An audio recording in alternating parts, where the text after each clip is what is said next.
पहले लेना चाहिए ना। ये चुनाव ऐसा पहले दे दिया ना आप सबको लोगों को। ये चुनाव बांग्लादेशी घुसपैठियों को भगाने का है। ये चुनाव आदिवासियों की जनसंख्या जो 45% से 28% हो गई है उनको संरक्षित करने का है। ये चुनाव गिट्टी मिट्टी बालू ये सब जो बांग्लादेश जा रहा है उसके भ्रष्टाचारियों को जेल भेजने का है। ये चुनाव आलमगीर जैसे आदमी जिनके के नौकर के यहाँ 40 करोड़ रुपया मिलता है और कांग्रेस के एमपी धीरज साहू जिनके यहाँ 350-400 करोड़ रुपया मिलता है, इतना जो अंबार जनता का पैसा लूटा गया है उसके खिलाफ है और संथाल परगना उसका मेन केंद्र है। और मुझे लगता है कि भारतीय जनता पार्टी अपने दम पर जो है सरकार बनाएगी। एनडीए के पार्टनर उसके सहयोगी होंगे और 2/3 बहुमत से यहाँ सरकार बनेगी। निशिकांत जी, आपने माधोपुर में चुनाव में गड़बड़ियों का जिक्र किया है, क्या गड़बड़ियां हो रही हैं? मैंने कंप्लेन किया कि बूथ नंबर 111, 112 उदयपुरा में जो प्रिजाइडिंग अफसर हैं वो हफीजुल अंसारी जो वहाँ झारखंड मुक्ति मोर्चा के उम्मीदवार हैं उनके साथ मिलकर बोगस वोट कर रहे हैं और उन्होंने एक तरह से बूथ कैप्चरिंग कर ली है। सभी जगह जो है सीसीटीवी लगा हुआ है, चुनाव आयोग ने किया। मेरे कंप्लेन को चुनाव आयोग ने जो है गंभीरता से लिया, उन्होंने अपना सीसीटीवी देखा।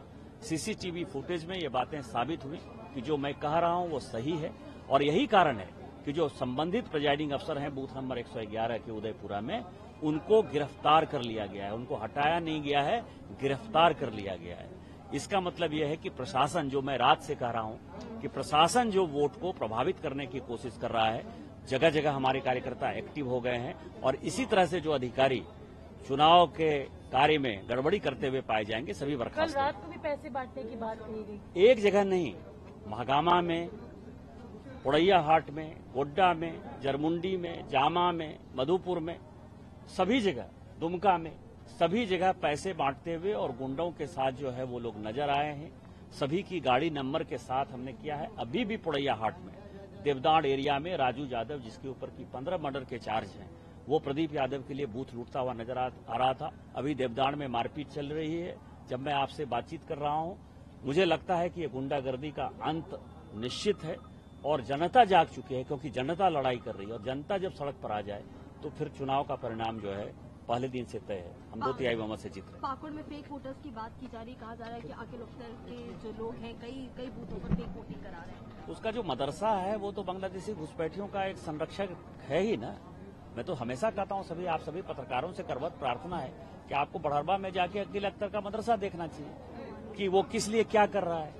तो वो सारे लोग जो फेक वोटर बने हैं वो फाइनली वोट दे रहे हैं, लेकिन जनता जब जागती है ना तो ये सब चीजें खत्म हो जाती है। यदि ऐसा होता तो करुणानिधि जी ने 2008 में प्रत्येक घर में जो है कलर टीवी भेजवा दिया, उसके बावजूद भी जयललिता चुनाव जीत गई। तो इसीलिए जनता जो है पैसे से नहीं बिकती है और जनता जब खड़ी हो जाती है तो ये पैसा सब खत्म हो जाता है, प्रशासन सब खत्म हो जाता है, सब फेक खत्म हो जाता है।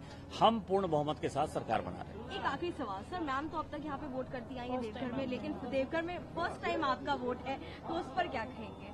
इससे ज्यादा खुशी क्या हो सकती है? जब मैंने पहली बार वोट दिया होगा तो जो खुशी थी वही खुशी ये है कि मैंने पहली बार जो है झारखंड निर्माण के लिए वोट डाला। ज्यादा विकास आएगा निश्चित तौर पर। अब तो मैं यहाँ का वोटर हूँ तो अब मेरा भी अधिकार है कि मेरा एमएलए कैसा हो वो तो मैं चुनूंगा ही। एमपी तो मैं खुद ही अपने आप को वोट दे देता हूँ, लेकिन मेरा एमएलए कैसे होगा वो तो मैं चुनूंगा ही। और जब चुनूंगा तो एमएलए के ऊपर टाइट भी रहूंगा, क्योंकि वोटर सबसे बड़ा भगवान होता है। अभी तक जो एमएलए हमसे भाग रहे थे वो एमएलए को लगेगा कि नहीं ये मेरा वोटर है, इसके लिए काम करना चाहिए, तो विकास ज्यादा होगा।